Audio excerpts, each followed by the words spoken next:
Ancestors. The story opens on the third day when symptoms of memory loss begin. Her fiancé Mahita encounters her in the hallway on the way home. When he asks her something, she refuses to answer and cannot grasp him or other matters either. That night, she feels a fear of something that keeps her awake and anxious, until suddenly there's a knock at her room door, which intensifies her fear. After a while, the door opens, and a giant worm, long and covered in skin like bloody pus, slowly moves toward her, causing her to scream in fear. The next morning, Visa shares her dream with Makita, saying she feels like she's going crazy and often sees hallucinations. He wonders why her hallucinations are always about a giant worm, which he also doesn't understand, but it's very frightening. Seeing her stressed and scared, he invites her to go for a walk outside, thinking that staying in a dark room all day might lead to strange dreams. They walk and rest by a river, where Makita tells her he loves her and asks if she still remembers. Visa struggles to recall past events, but he doesn't mind, knowing she has memory loss. He expresses his fear of losing his own memories, as they are so important. After a while, he invites Visa to his house, mentioning that his father is ill, but it shouldn't be anything serious. When they arrive, it seems his father is still asleep. Before entering, Visa asks if his father's illness is severe, and he tells her that his father used to be a writer of historical fiction, but since falling ill, he can no longer write. His mother passed away when he was still young. After they sat down to talk in the house, Makita noticed that Visa was restless. He told her that she might feel like this is her first time in the house, but in reality, she has been here many times. During their conversation, a strange sound suddenly occurred outside the room. Visa asked him what that sound was, and he explained that it was the sound of his father moving, indicating that he must be waking up. However, she felt that it sounded odd. Soon, his father opened the door and entered, moving in a strange manner. He greeted her and said that since she is going to marry his son, he hopes she will take care of him because he may not have much time left. Meanwhile, Makita tried to tell his father to go back and rest, mentioning that they shouldn't be discussing this now since Visa is still experiencing memory loss. Seeing this, his father moved back out.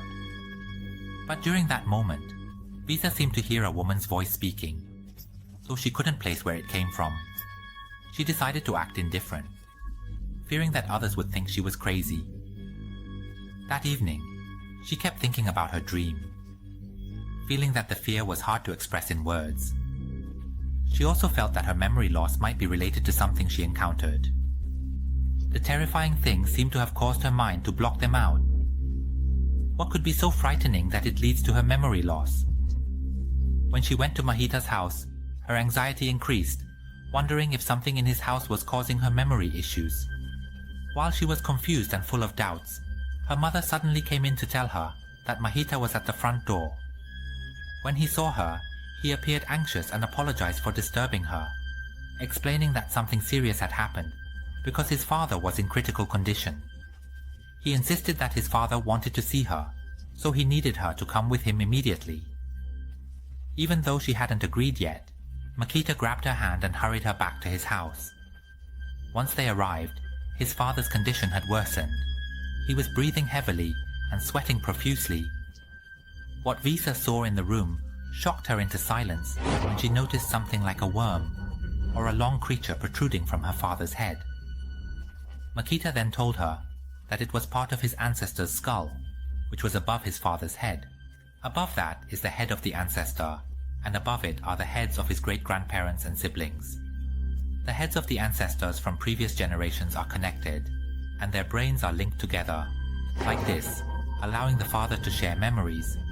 While he was explaining, the father cried out that he couldn't hold on much longer, and that there wasn't much time left. He urged Makita to finish his duties quickly, because they needed to have descendants. Makita replied that he understood.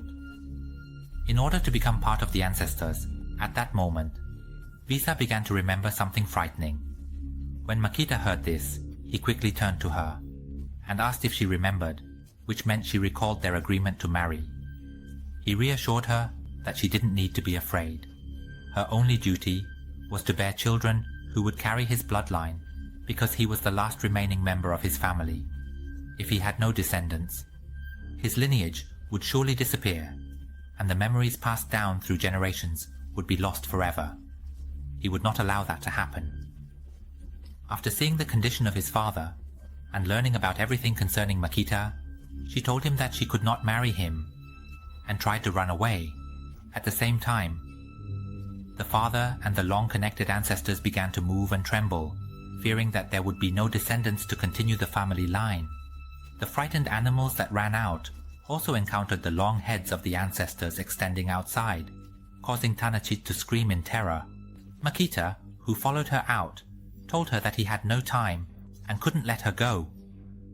But just as he was about to grab her, he suddenly felt a headache and blood began to ooze from his head. He turned around and tried to steady himself as he walked back into his father's room. At that moment, the long head of the ancestor quickly followed him in, catching Visa off guard. When she peeked back to see what was happening inside the room, she found that her father's snake had already been severed. Next to it, the image showed Makita sitting with his head in his hands. But when she looked closely, she saw that his head was now connected to her father's head and the long ancestor's head. Seeing this, Visa screamed like a madwoman. And at that moment, the voices of the ancestors urged Makita to hold on to her, because if he let her go, they would not find another. Makita then told the ancestors that he understood and asked them to be quiet for a moment. He added that if he had known his father would die this soon, he would have acted much earlier. Hearing this, Visa immediately ran away, but Makita chased after her, moving like a terrifying giant centipede. His eyes were filled with blood vessels as he shouted for Visa non-stop, causing her to scream. Just before she collapsed to the ground, it seemed that she was so terrified that she lost her sanity and became mad. The voices of the ancestors then rose, praising that Makita's bride was beautiful, and with that, they would hold a wedding ceremony for the two of them, ensuring that the Makita family would survive and continue.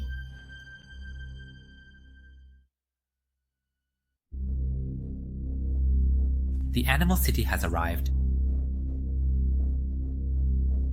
Some events occur as Makoto is excited to learn that a circus will suddenly perform in the remote village where he lives. At that moment, he is running towards the circus to watch the show inside. Then, the wild circus troupe pilots opened the show, with the leader making a grand introduction and proudly presenting the first act, which began with 3 fun clowns walking on balls, bringing great joy to the audience. But then suddenly, one of the clowns lost balance and fell off the ball, while the audience thought it was part of the act, and laughed at the incident. The troupe leader then called them back behind the scenes, followed by the second act, which was a tightrope performance by the young girl Leria, who was high above the ground.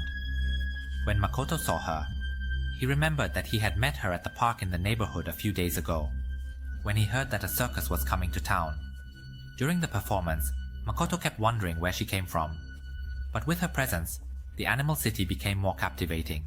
She performed beautifully and gracefully, earning applause from the audience. However, the next act, which involved 3 people tightrope walking together, had no safety measures below, and an unexpected incident occurred when the first person lost their grip, causing all of them to fall to the ground and die. Despite that, the troupe leader pretended that the incident was part of the show and had the 3 surviving clowns bring the bodies back in, continuing the performance nonchalantly. At that moment, Makoto noticed that Leria was turning her back and closing her eyes, as if she didn't want to acknowledge anything. The next act was a knife-throwing performance by Joe, which went smoothly and was thrilling. Joe then turned to the troupe leader and claimed that his act was the best in the troupe, so the young girl, Leria, should belong to him. However, the troupe leader thought it was still ordinary and told him to continue performing because there were still knives left. But when Joe resumed his act, one of his thrown knives missed and struck the pole instead, leaving him surprised at himself for missing. despite having practiced countless times. Furthermore, the next knife he threw hit the chest of a fellow troop member. Immediately, the situation was real, but the troop leader pretended it was another performance, and had the clowns drag the bodies back in, telling Joe that his act was over. However, Joe refused to give up, and announced to the audience that he had a special and exciting act to show. He lay down on the ground, and threw knives to land beside his body. The first knife fell dangerously close to him, but the second knife did not go as planned. It struck his chest directly, killing him just like his friend.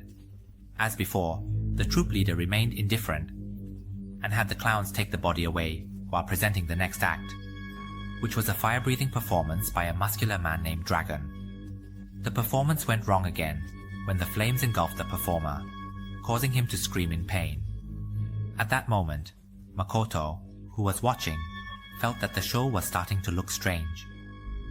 The next act, a human rocket, also went awry, resulting in the person in the cannon being burned to death. Following that, during the wild animal act, a performer was mauled by a lion, leaving no trace of him. This left the audience stunned and shocked by what they witnessed, raising the question of whether it was real or just a performance, as it looked incredibly realistic. Until it comes to the final show, which features the young girl Leria and the handsome young man Mario from Pylus, who must perform an aerial act.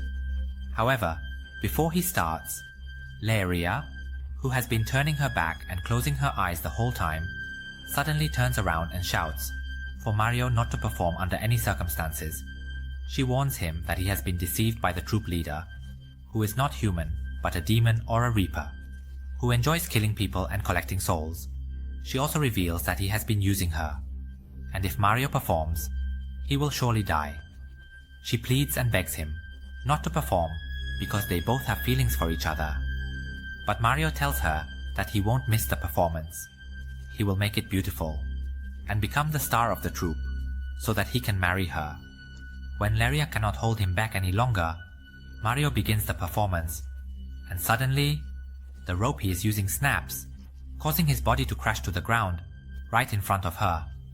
Upon seeing this, the troupe leader turns to the audience, pretends to cry, and tells them that the circus is now going bankrupt, because all of his talented performers have died in accidents, leaving only worthless clowns behind, along with the troupe owner, and the fragile young girl, Leria. The troupe leader invites the audience members who are interested to join him, stating that anyone who becomes a star performer will get to marry the young girl, Leria. At that moment, Leria, feeling helpless, sits and cries, regretting that she has become a tool for the troupe leader to lure more people to their deaths. The offer of marrying Leria piques the interest of many audience members, who wish to join in hopes of marrying her, unaware that it is merely a trap set by the troupe leader. While the leader is pleading for sympathy from the audience, a clown seizes the moment to call out to Leria, urging her to escape with him immediately. However, the demon troupe leader is quick to react, causing a knife that was stuck in the pole to fall and pierce the clown's chest, killing him as well. Yet, this does not change the gleaming gaze of Makoto, who is staring at Leria, as if he too intends to join the troupe in hopes of marrying her. The scene cuts to the smiling face of the troupe leader, who asks the audience if they are interested in joining.